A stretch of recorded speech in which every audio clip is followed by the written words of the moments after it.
பாபா ஓர் கருணாலயம், பாதம்தான் கமலாலயம்.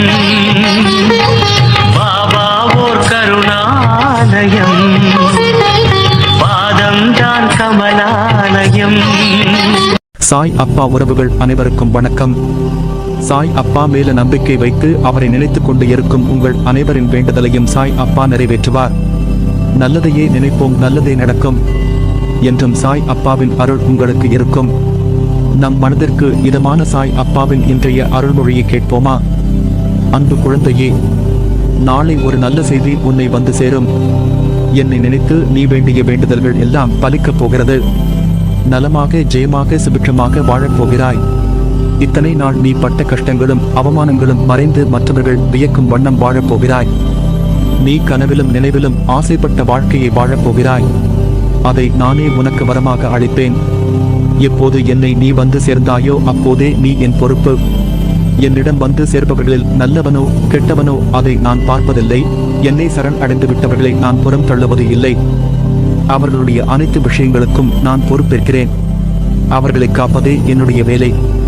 அவர்களின் நன்மை தீமை கணக்கை பார்த்து காப்பாற்றும் தன்மை உள்ளவன் நான் அல்ல. அதை வேறு ஒருவன் பார்த்துக் கொள்வான். அதற்கேற்ப பலன் தருவான். நான் தரும் நன்மைகள் அனைவருக்கும் பொதுவானவை. எனது தராசு தட்டுக்கள் யாருக்காகவும் இறங்குவதும் இல்லை, ஏறுவதும் இல்லை. அதே போல என்னை 40 ஆண்டுகள் வணங்கியவனாக இருந்தாலும் சரி, 4 நாட்கள் வணங்கியவனாக இருந்தாலும் சரி, ஆத்மார்த்தமாக என்னை கூப்பிட்டால் உடனடியாக நான் பதில் கூறுகிறேன். அதை புரிந்து கொள்பவர்களும் இருக்கிறார்கள்.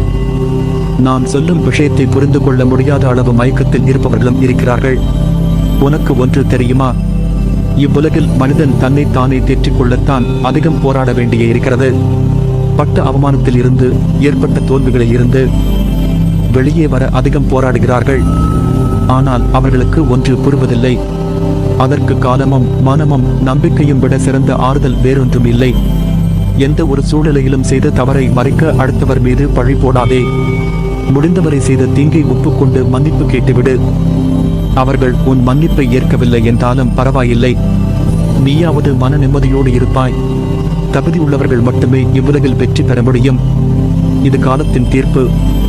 எவரையும் உயர்த்தி பிடிப்பதால் நீ உயர்ந்து விடுவதும் இல்லை, தாழ்த்தி பேசுவதால் தாழ்ந்து விடுவதும் இல்லை. நீ உன்னுடைய ஆற்றலையும் கடமைகளையும் ஒழுங்காக செய். நீ எதையாவது மாற்ற விரும்பினால் முதலில் உன் எண்ணத்தை மாற்று. நீ மாறாமல் எதுவும் மாறாது. நம்பிக்கையுடன் கூடிய முயற்சி எப்போதும் தோல்வியடைவதில்லை. விடாமுயற்சியுடன் நேரத்தை வீணடிக்காது நீ வேலை செய்தால் அந்த வெற்றி கோப்பை உன் கையில் வந்து சேரும். இப்படி உழைத்தால் நீ ஜெயிப்பாய். உன் பாதையில் வரும் தடைகளை நானும் உடைப்பேன். உன்னை நிச்சயம் ஜெயிக்க வைப்பேன். நீ சந்தோஷமாக வாழ வழிவகை செய்வேன். நீயும் உன் குடும்பமும் மகிழ்ச்சியாக வாழ உறுதுணையாக இருப்பேன். அது என் பொறுப்பு. எளிய வாழ்க்கையும் உயர்ந்த சிந்தனையும் இருந்துவிட்டால் எப்போதும் மகிழ்ச்சிக்கு குறைவிருக்காது. இரக்க உணர்வு மிகுதியானால் துன்பங்கள் குறையும், மகிழ்ச்சி பன்மடங்காகும். அது மட்டுமின்றி இரக்கம் ஒரு மனிதனின் ஆரோக்கியத்தை பலப்படுத்தும்.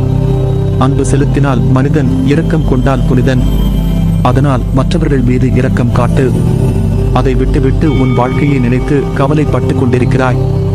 உன் வாழ்க்கையை விட உனக்கு வரும் கஷ்டம் பெரியதா? முதலில் அதை யோசித்து பார்.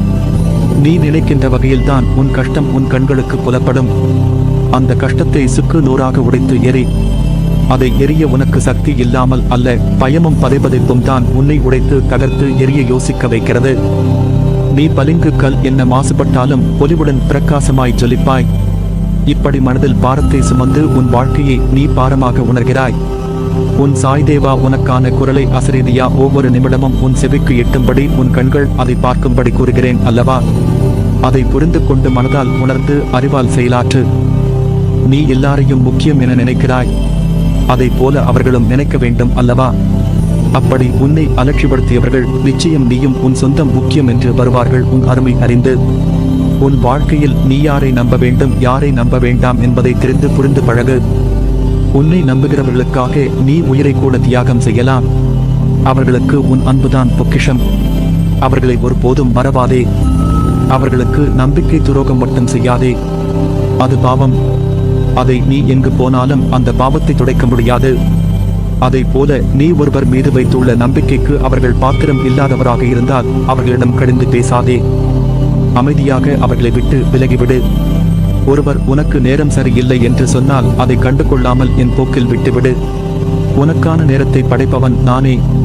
அதை உனக்கு நல்லதாகவும் வெற்றி உள்ளதாகவும் மாற்றுவேன். உன் வாழ்க்கையில் என் ஆசையுடன் கூடிய அருளும் உனக்கு கிட்டும். உன் அம்மாவாக அப்பாவாக நான் என்றும் துணை நிற்பேன். ஒருவர் கஷ்டத்தில் இருக்கும் போது கடவுளின் அனுக்கிரகம் கிடைப்பது பெரியது. அவர்கள் புண்ணியசாலிகள். அப்படிப்பட்ட புண்ணியசாலிதான் நீ. ஏனென்றால் கடவுளின் முழு அனுக்கிரகம் பார்வையும் உன் கஷ்டமான நேரத்திலும் உனக்கு கிடைக்கும். அது காற்று மூலமாகவும் நீர் புல் என எந்த வகையிலும் உனக்கு கடவுளின் பேரருள் கிடைக்கும். கஷ்டம் தரும் நிலைகளை எல்லாம் உடைத்து சுக்கு நூறாய் தகர்த்து எறிந்து உன்னை உனக்கே புதியதாய் தோன்ற வைப்பேன். புதிய வாழ்க்கையாய் புதிய புத்துணர்ச்சியுட ஒரு நல்ல எதிர்காலத்தை நீ பெறுவாய். கலங்காதே, நான் இருக்கிறேன் நிழலாக என்றும் உனக்காக. நீ செல்லும் இடமெல்லாம் உனக்கு துணை நிற்பேன். உனக்கான நல்ல வழியை நிச்சயமாக நான் உருவாக்குவேன். நீ நிம்மதியுடனும் சந்தோஷத்துடனும் வாழ்வாய். அதற்கு நான் பொறுப்பு. அப்பா, நான் எடுத்த காரியம் எல்லாம் தோல்வி. மீண்டும் ஒரு முறை முதலில் இருந்து ஆரம்பிக்க சொல்கிறீர்களே, சரியாக வருமா என்ன என்று யோசிக்கிறாய் தானே? நேற்று என்பது முடிந்து போன ஒன்று. இன்று உன் அருகில் நான் இருக்கும் போது தோல்வி உன்னை ஆண்டிவிடுமா? உன்னை கண்டு சிரித்தவர்கள் முன்னால் நீ கொடி கட்டி பறக்கப் போகிறாய். பணம், வீடு, நிலம், வாகனம் என்று அவர்கள் முன்னால் உயர்ந்து நிற்கப் போகிறாய். இனி நான் கூறும் வார்த்தைகள் வெறும் வார்த்தைகள் அல்ல, உனக்கான என் தெய்வ வாக்கு. இதை மறந்தும் மீறிவிடாதே. உன்னை நிச்சயம் நல்வழிப்படுத்துவேன். உனக்கான வழிகள் எல்லாம் வெற்றியாயிருக்கும். அதற்கு நான் பொறுப்பு. நீ மகிழ்ச்சியுடன் உன் வாழ்க்கையை வாழ்வாய். அதனால்தான் என் வார்த்தைகள் உதிர்வது உன் செவிக்கும் மனதிற்கும் மூளைக்கும் எட்டுகிறது. நீ என் பரிபூரண அருளும் ஆசிர்வாதமும் அன்பும் பெற்ற என் பிள்ளை.